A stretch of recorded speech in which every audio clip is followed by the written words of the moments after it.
ഈ തോൽവിയോടെ ടീമിനുള്ള മുഴുവൻ വിശ്വാസവും പ്രതീക്ഷയും എല്ലാം പോയി. ഇനി ഈ ടീമിൻ്റെ ഒരു തിരിച്ചുവരവ് ഞങ്ങൾ പ്രതീക്ഷിക്കുകയെല്ലാം ഉറക്കത്തിൽ കാണുന്ന സ്വപ്നം മാത്രം. എല്ലാം അവസാനിച്ചു.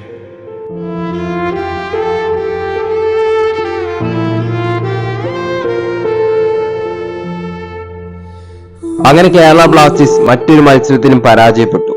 ഈ ഒരു മത്സരത്തെ കുറിച്ച് ഞാൻ കൂടുതലായിട്ടൊന്നും പറയാൻ ആഗ്രഹിക്കുന്നില്ല. അതുകൊണ്ട് കുറച്ച് മാത്രം പറഞ്ഞ് ഞാൻ അവസാനിപ്പിക്കാം. സോ മോശം എന്നൊക്കെ പറഞ്ഞാൽ വളരെ മോശം പെർഫോമൻസ് ആണ് ബ്ലാസ്റ്റേഴ്സ് കാഴ്ചവെച്ചത്. പ്രത്യേകിച്ച് ഇന്റർകാശി പോലുള്ള ഒരു ടീമിനെതിരെ പോലും ജയിക്കാൻ പറ്റിയിട്ടില്ലെങ്കിൽ ഇവർ ഏത് ടീമിനെതിരെ ജയിക്കാനാണ് ഉദ്ദേശിച്ചിരുന്നത് എനിക്കറിയില്ല.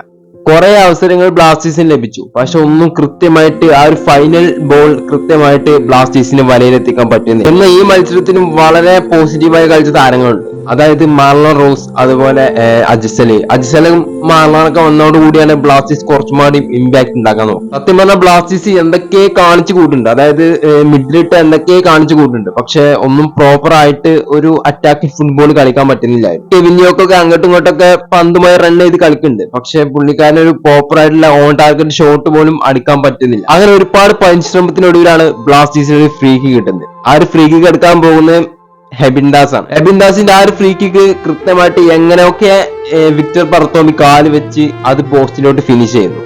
അതോടുകൂടി ഒരു ഗോളെങ്കിലും ബ്ലാസ്റ്റേഴ്സ് അടിച്ചു.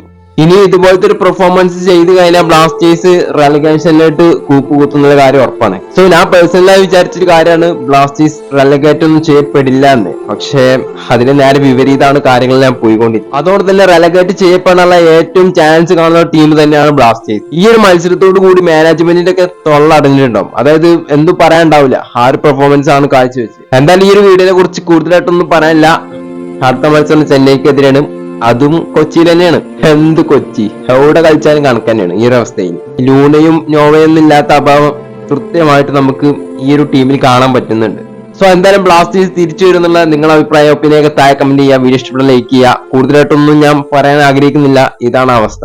സത്യം പറഞ്ഞാൽ വീഡിയോ ഇടാനുള്ള ഇൻട്രസ്റ്റ് പോലും എനിക്ക് തോന്നുന്നില്ല. പിന്നെ വേണമെന്ന് വിചാരിച്ചു നല്ല ഈ ഒരു വീഡിയോ ഷൂട്ട് ചെയ്ത് നിങ്ങളിലേക്ക് എത്തിക്കുന്നു. എന്തായാലും അടുത്തൊരു കിടിലൻ വീഡിയോ ആയിട്ട് കാണുന്നവരേക്കും എല്ലാവർക്കും ഗുഡ് ബൈ.